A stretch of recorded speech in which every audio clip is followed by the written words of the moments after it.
같이 한번 봐볼까요? 마지막에 7, 8 이게 남았는데 같이 한번 봐봅시다. 예술 분야. 자, 여기서는 이제 미술 쪽이네요. 예술 부분에서도 1문단 또 같이 한번 봐볼게.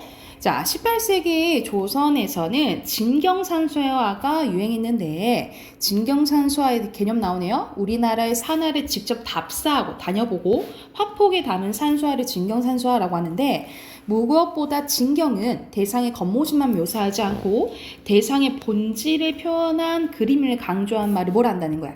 진경이라고 한다는 거죠. 하지만 대상의 본질에 대한 이해는 작가에 따라 다르게 나타났는데 이 시기의 대표적인 작가는 겸재정선입니다. 겸재정선은 중국의 화법인 남종 문인화 기법을 바탕으로 우리의 산화를 주체적으로 그려냈는데 성리학의 깊은 이해를 가졌던 겸재는 재구성과 변형, 즉 과감한 생략과 과장으로 학문적 이상과 우리의 산화에 대한 감흥을 표현했대요. 또한 겸재는 음과 양의 조화를 화폭에 담고자 했다라는 거죠. 이게 대표적인 겸재정선의 특징이라 보시면 되고요. 대표적인 예시로 구룡폭도가 나오네. 구룡폭도에서 물줄기가 내 눈앞에서 쏟아지는 듯한 감흥을 표현하기 위해 겸재는 앞, 위, 아래에서 본 것을 한 그림에 담아냈대. 우린 보통 가까이 이렇게 넣잖아, 지금은. 근데 한 번에 넣었다는 거죠. 폭포수를 강조하기 위해 물줄기를 길고 곧게 내려 긋고 위에서 본 물 웅덩이를 과장하게 둥글게 변형했대. 그림을 보는 이들은 폭포수의 감흥에 집중할 수 있도록 실제하는 폭포 너머의 보물을 과감하게 생략했다는 거죠. 앞에서 생략 나왔었지, 그치? 절벽은 서리발 같은 필선을 통해 강한 양의 기운을 표현한 반면에 절벽에 나무는 먹의 번지를 바탕으로 한 무법을 통해 음의 기운을 그려냈대요. 그래서 앞에서 나왔던 내용을 어떻게 표현했는지 그 구룡폭도를 예시로 이제 표현을 한 거죠. 진경산수화의 새로운 전기를 마련한 이는 바로 단원 김홍도인데요. 국가의 공식 행사를 사실대로 기록하던 화원이었던 단원은 계산된 구도로 전대에 비해 더욱 치밀하고 박진감 넘치는 화풍을 보였는데 그는 초상화에 인물을 사실적으로 묘사하여 인물의 정신까지 담아내려고 한 것처럼 대상의 완벽한 재현으로 자연에서 느끼는 감흥을 충실하려고 했대요. 특히 중국에서 거쳐 들어온 서양화법 중 원근법과 투시법을 수용해서 사실적인 경치를 그려냈다라는 거죠. 이때 당시에 정조의 명을 받아 단원이 그린 구룡연을 또 이제 예시로 들었네. 금강산의 구룡폭포를 직접 찾아가 그 모습을 담은 건데요. 흘러내리는 물줄기, 폭포 너머로 보이는 보물이 폭포 앞에 구름다리까지 사진을 찍은 듯이 생략 없이 그렸다. 과장과 꾸밈이 없이 보이는 그대로의 각도를 그린 것이다. 그리고 절벽 바위 하나하나의 질감을 나타내기 위해 선의 굵기와 농담의 변화를 주어 입체감 있게 표현했다라는 거죠. 그래서 농담의 변화를 주었다라고 보면 되겠지. 그래서 진경산수화는 우리나라의 산천이 곧 진경이라는 당시 사람들의 생각을 담고 있는 소중한 전통인 것이다. 우리 산하를 진경으로 표현하면은 우리 국토에 대한 애정, 우리 문화의 뭐가 담겨져 있다? 자긍심이 담겨져 있다. 그래서 이러한 진경산수화는 19세기에 여러 작가들에게 영향을 미쳤다라는 내용이 나오네요. 그러면 여기서는 이제 말 그대로 진경산수화가 나오는데 말 그대로 이거는 작가 첫 번째 문단 보면 작가에 따라서 다르게 나타났다 했잖아, 그치? 그러면 해당하는 거 몇 번이겠어요? 1번이 되겠죠. 그쵸? 1번은 1번이고요. 2번은 내용 일치 문제네요. 알맞지 않은 것은 서양화법 서양화법 있었잖아요. 그치? 원근법에 투시법 있었잖아요. 3번이네요. 그리고 A 봐보자. A 어디 있어요? 1, 2 요 문단 있지. 5문단 있죠. 명을 받았다라는 것은 말 그대로 어떤 거기 받고 응하다 이런 뜻이잖아요. 그치? 관련된 거 4번이라고 보시면 돼요. 자, 넘겨서 해당하는 내용 문단 연결하는 거네요. 쉽네. 순서대로 마지막 거 그 다음에 이렇게 표시하시면 되고요. 4문단, 5문단 마지막 6문단은 1 첫 번째 걸로 가시면 돼요. 됐죠? 그리고 빈칸입니다. 겸재부터 넣을게요. 순서대로 성리학, 남종, 문인화, 그리고 앞, 위, 아래고요. 그리고 화원, 사실적, 원근법, 투시법, 생략, 과장이에요. 됐나요? 그리고 옆에 어휘 봐볼게요. 순서대로 감흥, 조화, 서리빨, 본질, 순서대로 전기, 박진감, 자긍심이라고 보시면 되고, 자, 두 번째 거 이어서 가볼게요. 자, 사진 이후에 회화적 시도네요. 여기서는 또 사진이 나오네요. 자, 사진이 등장하면서 회화는 대상을 사실적으로 재현하는 역할을 사진에게 넘겨주고, 왜냐면 아무리 그림을 잘 그려도 사진만 못하잖아, 그치? 그에 따라 화가들은 회화의 의미에 대해서 고민하게 됐대요. 19세기 말에 등장한 인상주의와 후기 인상주의는 전통적인 회화에서 중시되었던 사실주의적 회화 기법을 거부하고 회화의 새로운 경향을 추구하기 시작했대요. 먼저 인상주의 화가들은 색이 빛에 의해서 시각이 변하기 때문에 대상의 고유한 색은 존재하지 않는다라고 생각을 한 거야. 인상주의 화가 모네를 예시로 들어내요. 대상을 사실적으로 재현하는 회화적 전통에서 벗어나기 위해 빛에 따라 달라지는 사물의 색채와 그에 따른 순간적인 인상을 표현하고자 했대. 그 순간에 빛, 그리고 그때 색깔, 이런 것들을 이제 표현했다는 거죠. 모네는 대상의 세부적인 모습보다는 전체적인 느낌, 분위기, 빛의 효과에 주목을 했는데, 그 결과 빛에 의한 대상의 순간적인 인상을 포착하여 대상을 빠른 속도로 그려냈대요. 그에 따라 당연히 거칠어질 수밖에 없겠지. 그래서 그림에 거친 붓자국과 물감의 덩어리에 찍어 바른 듯 흔적이 남아있는 경우가 많았다. 이로 인해 대상의 윤곽이 뚜렷하지 않아 색채 효과가 형태 묘사를 압도한 느낌을 준다. 이와 같은 기법은 그가 사실적 묘사에 더 이상 치중하지 않았음을 보여주는 건데, 그러나 모네 역시 대상을 눈에 보이는 대로 표현하려 했다는 점에서 이전 회화에서 추구했던 사실적 표현에서 완전히 벗어났어? 못 벗어났어? 못 벗어났다는 벗어나지 못했다는 평가를 받았대요. 오히려 그대로 이제 똑같이 들려고 했던 게 아니냐, 이런 이제 평가를 받았다는 거죠.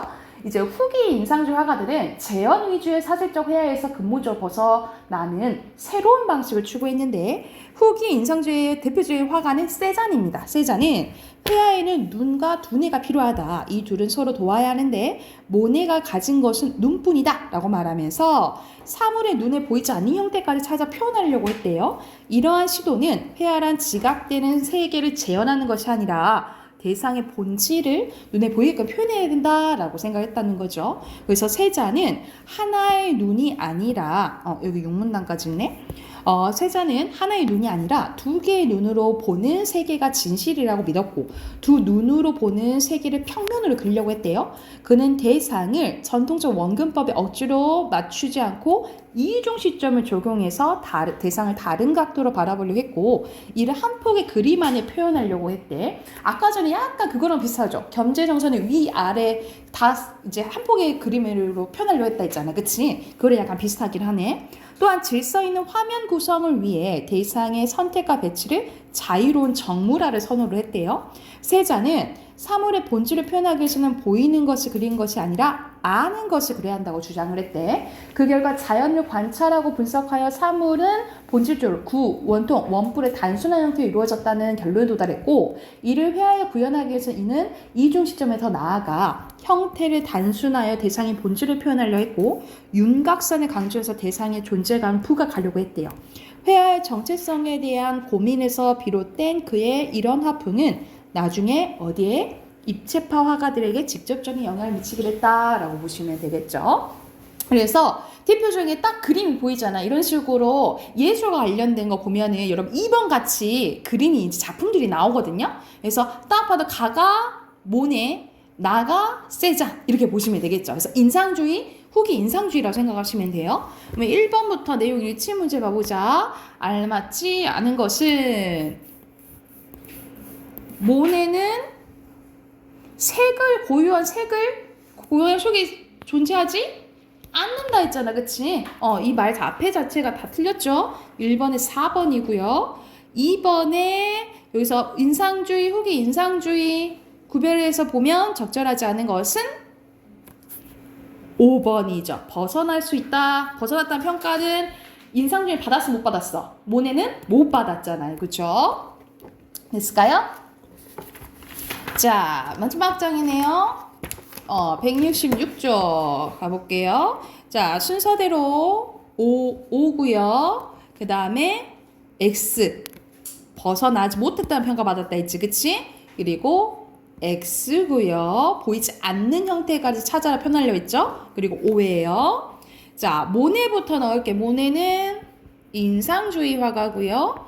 루비칸 밑에 인상, 빛, 형태, 묘사, 그리고 윤곽, 눈에 보이는 대로, 그리고 후기, 인상주의, 그리고 본질, 그리고 여기 조금 다르다.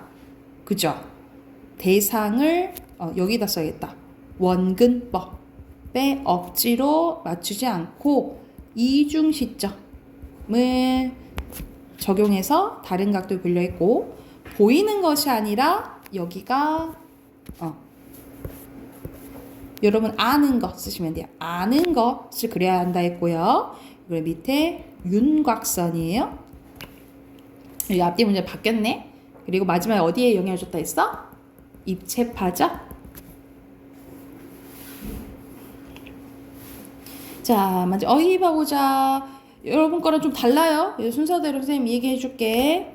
추구, 그 다음에 2번 추구, 그 다음에 2번에 구현, 3번에 경향, 4번에 압도고요. 그리고 5번에 치중, 그리고 6번에 지각, 7번에 윤곽선. 됐나요? 달라요, 또 마지막 게. 됐어요? 그러면 여기까지 하고, 이게 비문학이 끝났거든요. 그래서 당분간 이번 달까지는 문학이랑 문법 위주로 할게요. 선생님 말한 대로 이번 달에 이제 교재가 마무리돼야 되니까 우선 문학 꺼내봅시다. 문학 오늘 개념만 하고 바로 문법으로 넘어갈게요. 문학은 오늘 144쪽 할 차례입니다.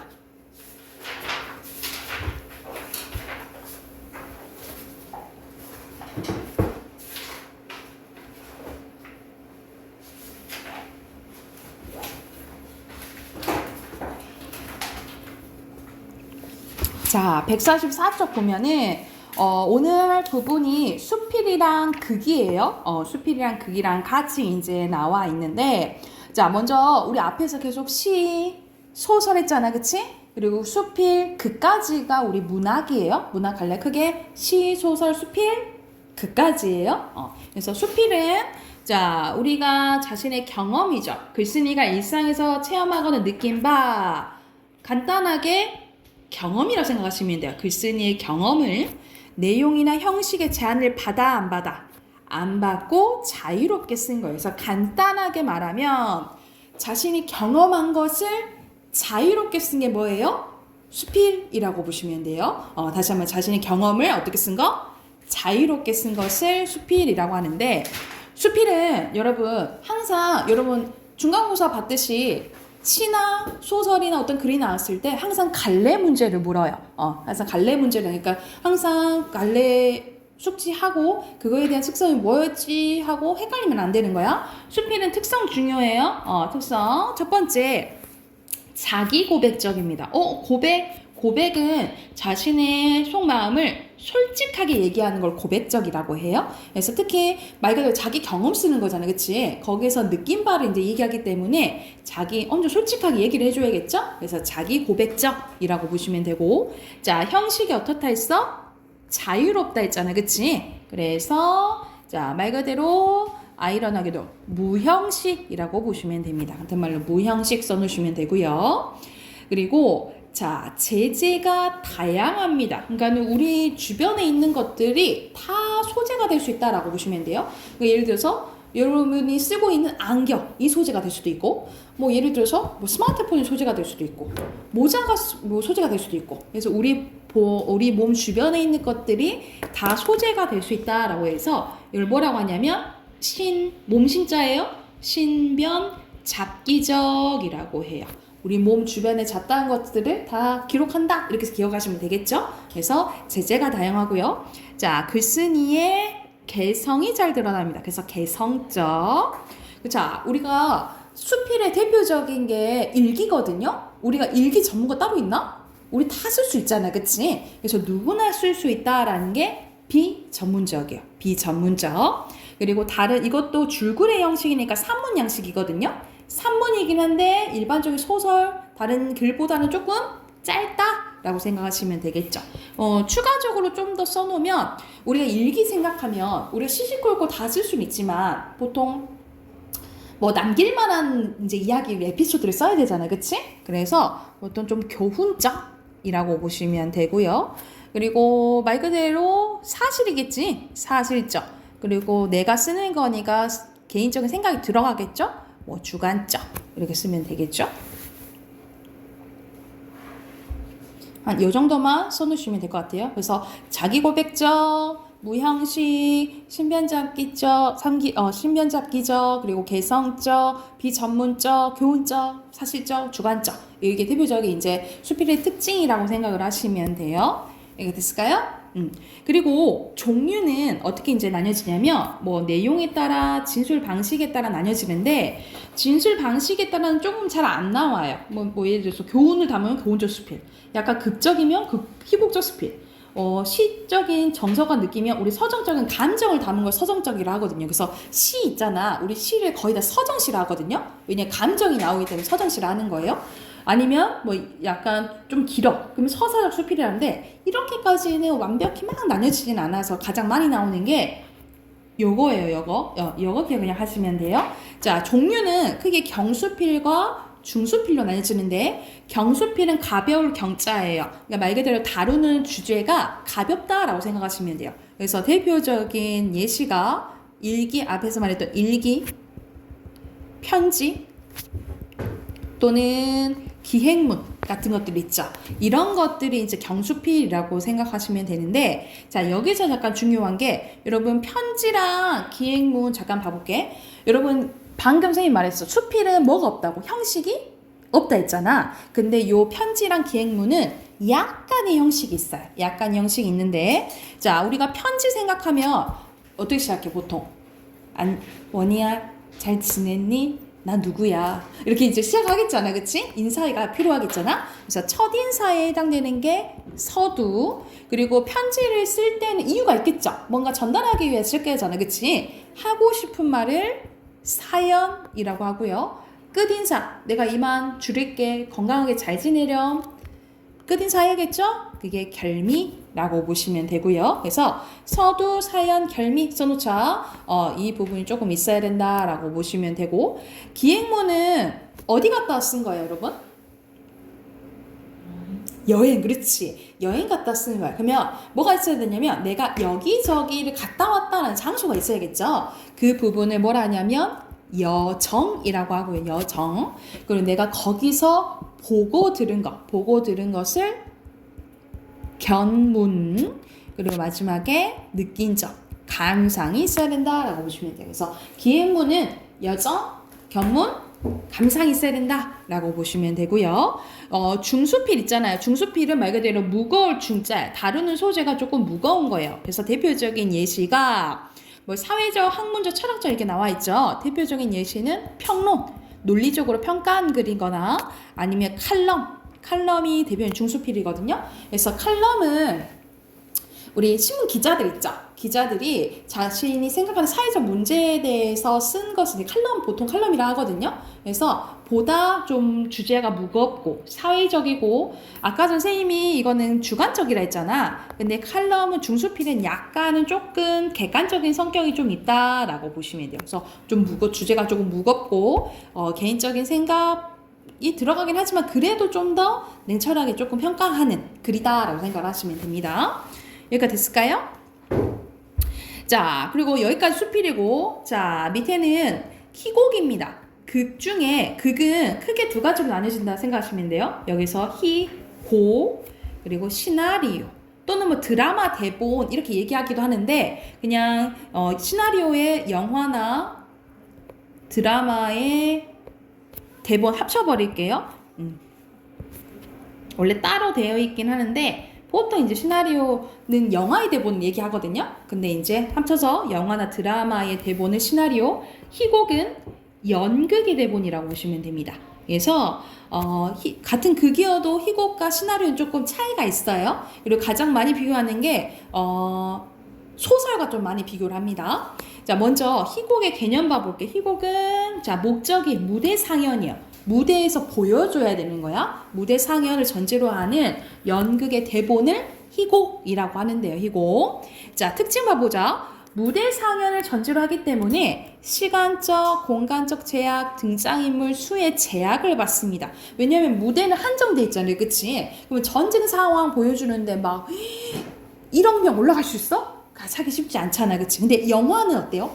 CG 처리가 가능하잖아요. 그쵸? 그래서 제약이 조금 많다라고 보시면 되고요. 그리고 무대의 등장인물들의 대사와 행동을 통해서 이야기가 진행돼요. 왜 그러냐면 이건 소설가의 차이점이야. 소설에서 우리가 말해주는 사람 뭐라 그러지? 아니, 소설에서 말해주는 사람. 원인은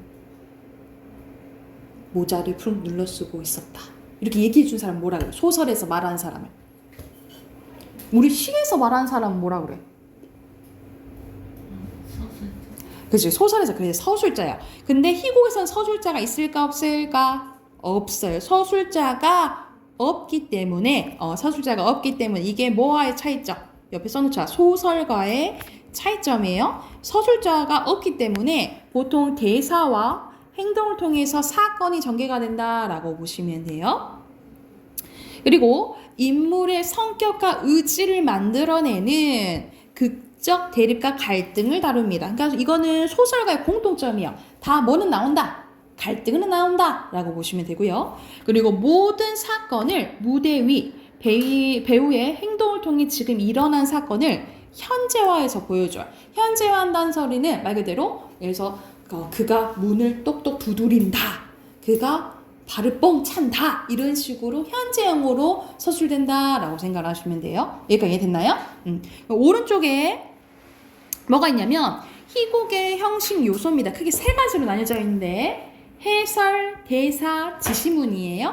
해설, 대사, 지시문이 희곡의 3요소라고 보시면 됩니다. 해설, 대사, 지시문. 해설은 희곡의 첫머리에서 등장인물, 무대, 장치 등을 설명해주는 말이에요. 왜냐면 아까는 소설에서는 서술자가 있는데 희곡에서는 서술자가 없다 했잖아요. 그치? 근데 어떤 상황인지 설명해주는 건 필요하잖아요. 그래서 첫 번째 처음에 설명해주는 부분을 해설이라고 보시면 되고요. 자, 중요한 게 대사입니다. 왜냐면 대사와 지시문을 통해서 사건이 전개된다 했잖아요. 그치? 이 대사는 크게 세 가지로 나뉘어지는데 대화, 독백, 방백이에요. 자, 말 그대로 대화는 주고받는 거야. 내가 티키 했어. 그러면 타카 해줘야겠죠? 티키타 왔다 갔다 하는 게 대화고요. 자, 독이 홀로 독자야. 혼잣말 하는 게 독백. 그리고 이게 가장 큰 희곡의 가장 큰 특징이에요. 방백 동그래 해놓자. 방백은 뭐 보통 잘 나오긴 하는데 여기서 똑같은 인물들이 이렇게 있는데도 한 인물이 이제 관람객한테 얘기를 합니다. 여기서 다른 인물들한테는 들리지 않는다고 약속을 치고 관객한테만 들리는 걸 방백이라고 생각하시면 돼요. 다시 한번 관객한테는 들리지만 상대방에게는 들리지 않는 것으로 약속하는 말을 뭘 한다고? 방백이라고 한다고 생각하시면 돼요. 이게 가장 큰 희곡의 특징이라고 보시면 돼요. 자, 그리고 지시문은 크게 두 가지로 나뉘어집니다. 무대 지시문과 행동 지시문이야. 무대 지시문은 무대 장치, 음향, 조명, 배경 등을 지시하는 말이고요. 행동 지시문은 말 그대로 동작, 표정, 말투 등을 지시하는 말입니다. 그래서 이게 희곡의 3요소예요. 다시 한번. 희곡의 3요소는 해설, 대사, 지시문. 근데 대사에는 세 가지 있다 했죠? 대화, 독백, 방백. 그리고 지시문에 뭐 있어? 무대 지시문, 행동 지시문 있다라고 생각하시면 됩니다. 그리고 마지막 희곡의 구성 단계입니다. 우리가 소설의 구성 단계 뭐야? 발단, 전개, 위기, 절정, 결말이잖아요. 그쵸? 근데 여기서 희곡에서는 뭐가 없냐면 위기가 없어요. 그래서 바로 뭐야?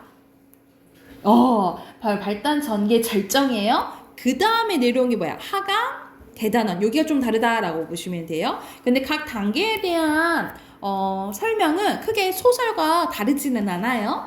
그래서 갈등의 최고조가 먼저 나오고 그 다음에 하강, 대단원이 나온다라고 보시면 됩니다. 이거 됐을까요?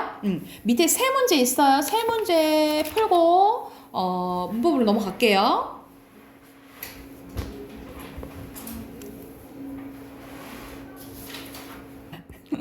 답 확인해 볼게요. 1번에 알맞지 않은 거. 너던 사회적 문제 중소필 다룬다 했죠, 그쵸? 2번이고요. 2번의 순서대로 연극, 제약이고, 자 밑에 보면은 촌장이 나 좀 보자 이런 거는 대사잖아, 그치? 그리고 지시문 나오죠. 행동 지시문 나오고, 그리고 대화 나오죠. 다 마을에 오지 말아라. 그래서 없는 거는 이런 바람 부는 소리 무대 지시문이겠지, 그치? 그래서 없는 거 2번, 5번이에요.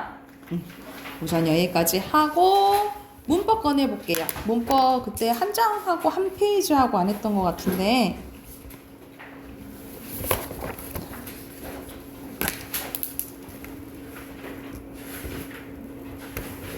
(107쪽) 할 차례 맞나요?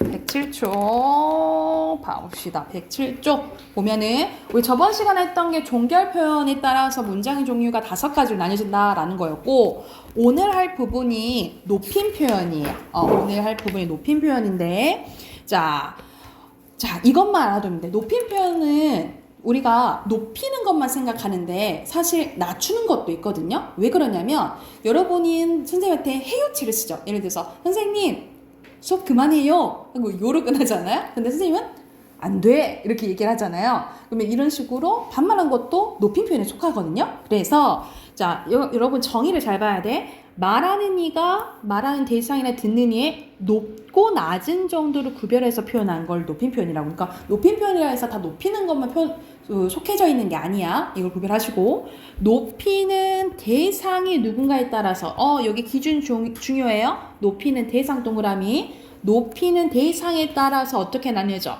주체, 객체, 상대 높임으로 나뉘어집니다. 그래서 주체는 말 그대로 주어를 높이는 거고요.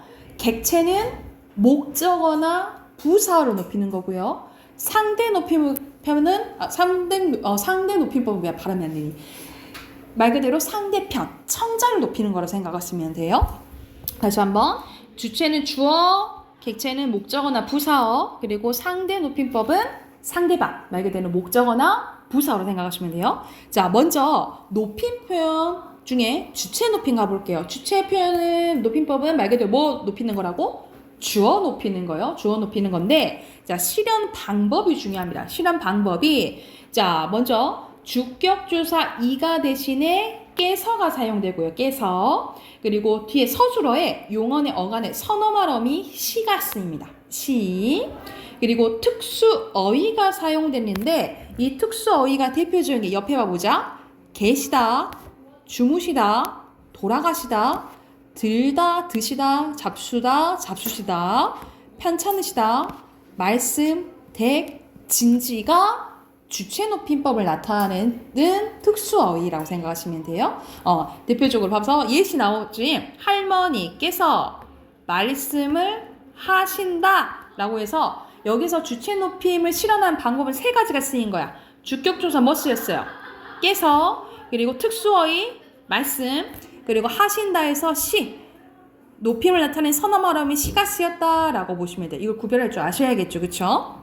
근데 이거는 그렇게 어렵지 않아. 왜냐면 우리가 암암리에 평소에 다 쓰는 말들이잖아요, 그치? 이게 어렵지 않은데, 자, 이걸 봐야 돼. 직접 높임과 간접 높임이 있거든요. 근데 그 중에 뭘 봐야 되냐면 간접 높임을 잘 봐야 돼요. 자, 간접 높임은 뭐냐면 주어를 직접적으로 높이지 않고 이 주어와 관련된 걸 높임으로써 간접적으로 높이는 걸 얘기를 해요. 예를 들어서 자, 할머니께서는 걱정거리가 있으시대. 여러분, 있다는 것은 뭐가 있는 거야? 할머니가 있는 게 아니고 걱정거리가 있는 거잖아, 그치? 이 걱정거리를 높임으로써 누굴 높이는 거예요? 할머니를 높이는 거예요. 이게 간접 높임인데 이 간접 높임의 특징은 뭐냐면 특수어휘를 쓸 수 있어 없어? 특수어휘를 쓸 수 없다라고 보시면 돼요. 그래서 걱정거리가 있으시다라고 해야지 계시다라고 하면 돼, 안 돼? 안 된다라는 거예요. 그래서 대표적인 게 그거예요. 교장 선생님의 말씀이 계시겠습니다라고 하면 될까 안 될까? 안 되고 뭐라고 해야 될까? 교장 선생님의 말씀이 그렇지 있으시겠습니다 이렇게 해야겠죠. 왜냐면 말씀이 있는 거잖아, 그치? 그래서 간접 높임에는 특수어휘 쓸 수 있어 없어? 없다라고 보시면 돼요. 자, 그러면 주체 높임 끝이야. 주체 높임 끝이고. 자, 두 번째 보면은 자, 객체 높임법 가볼게요. 객체 높임법은 선생님이 목적어나 부사어 높이는 거라 했어요. 목적어나 부사어. 말 그대로 여러분, 목적어는 뭐야? 을일 붙은 거지. 을일 붙은 거나 부사어는 보통 에게 붙은 거라고 생각하시면 되겠죠. 이걸 높이는 건데 자, 실현 방법은 간단해요. 부사격 조사 에 대신에 깨가 사용되고요. 특수어휘가 사용되는데 특수어휘는 이건 외워야 돼. 네 가지밖에 없어요. 이 네 가지는 외우셔야 돼요. 이게 쓰이면 객체 높임이라고 생각하면 돼. 자, 모시다, 여쭈다는 여쭙다 다 돼요. 배다, 들이다. 모시다, 여쭙다, 배다, 들이다. 이 네 가지만 객체 높임 특수어휘라고 생각하시면 돼요. 이게 쓰이면 무슨 높임법? 객체 높임법이야. 다시 한번 뭐예요? 모시다, 여쭈다, 뵙다, 들이다. 뭐라고? 모시다, 여쭈다, 뵙다, 들이다가 객체 높임이야. 그래서 자, 실현 방법 여기 보이죠? 나는 선생님께 편지를 뭐 했다? 드렸다. 그래서 실현 방법이 두 가지 나오죠?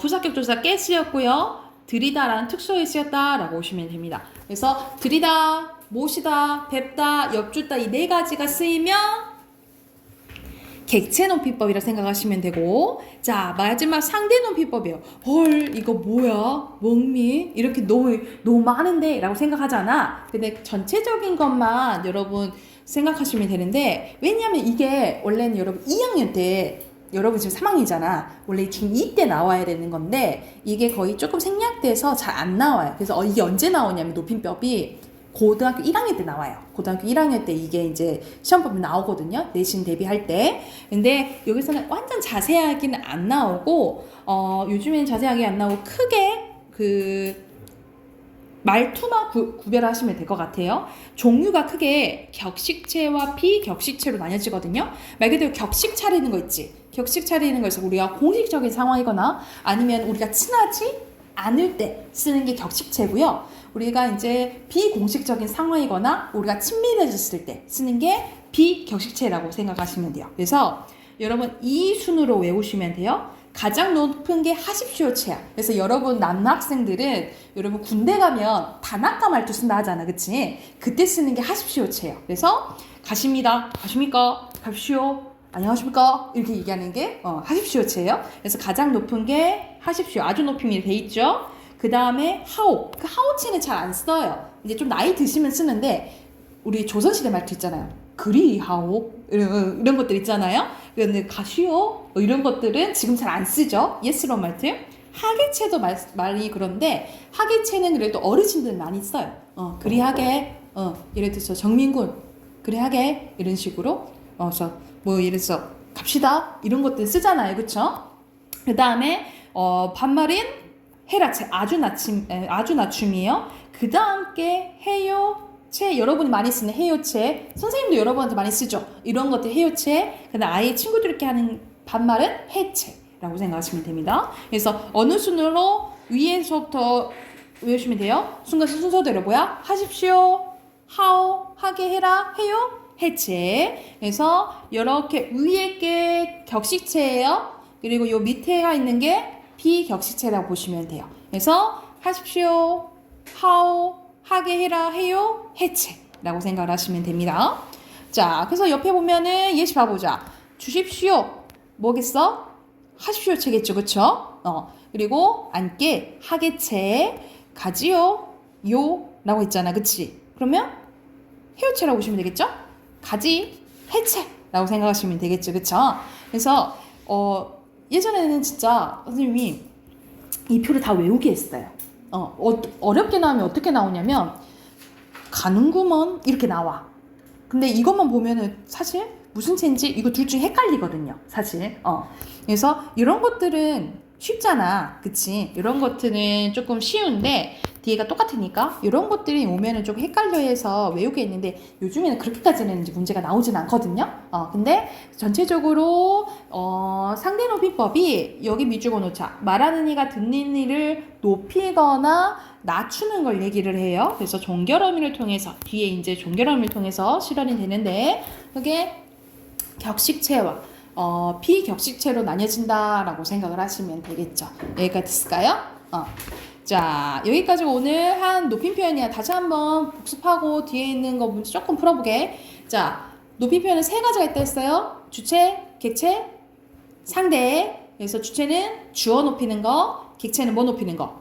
목적어나 부사 높이는 거. 그리고 상대 높이법은 상대방을 높이거나 낮추는 거예요. 높이거나 낮추는 거. 왜 반말도 있잖아요, 그치? 높이는 거나 낮추는 거라고 생각을 하시면 됩니다. 그래서 뒤에 108쪽에 시간 표현까지 하기에는 너무 내용이 조금 많은 것 같고 여러분 잠깐 110쪽 가볼까요? 110쪽에 보면은 먼저 110쪽 1번부터 우리 1번부터 9번까지 한번 풀어보게요. 1번부터 9번까지 한번 풀어봅시다.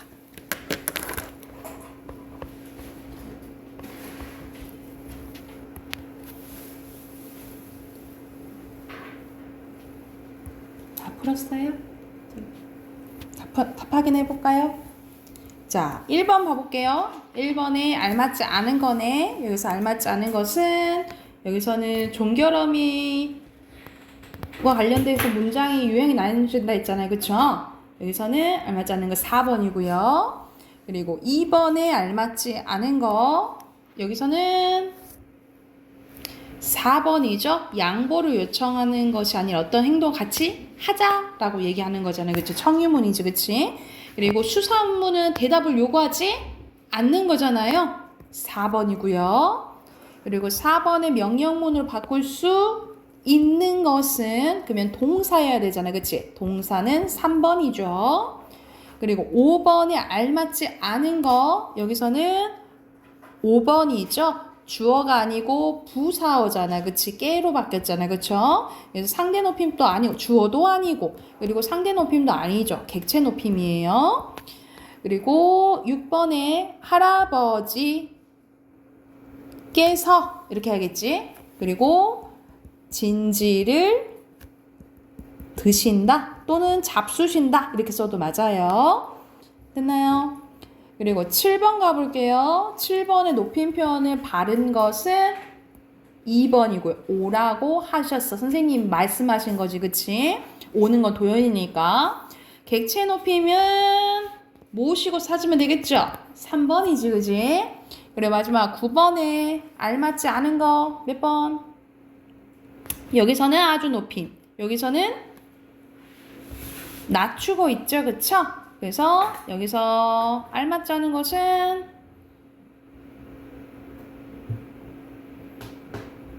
몇 번 했어요?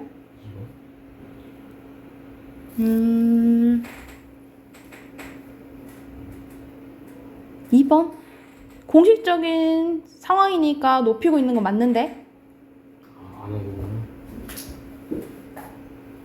여기서 이게 어렵다. 갈 거지. 이거는 아주 낮추는 게 아니라 두루 낮추는 거예요. 아주 낮추는 것은 헤라체이거든요. 이거는 그냥 해체예요. 그래서 두루 높이는 거라 생각하시면 됩니다. 그러니까 아주 높이는 건지 두루 낮추는 건지를 봐야 돼. 3번이에요. 여기가 됐을까요? 그래서 숙제는 틀린 어휘 써오시고, 그리고 다음 시간에는 문법이랑 문학책만 챙겨서 오시면 돼요. 그리고 원인은 일찍 와서 테스트 보고요. 여기까지 합시다.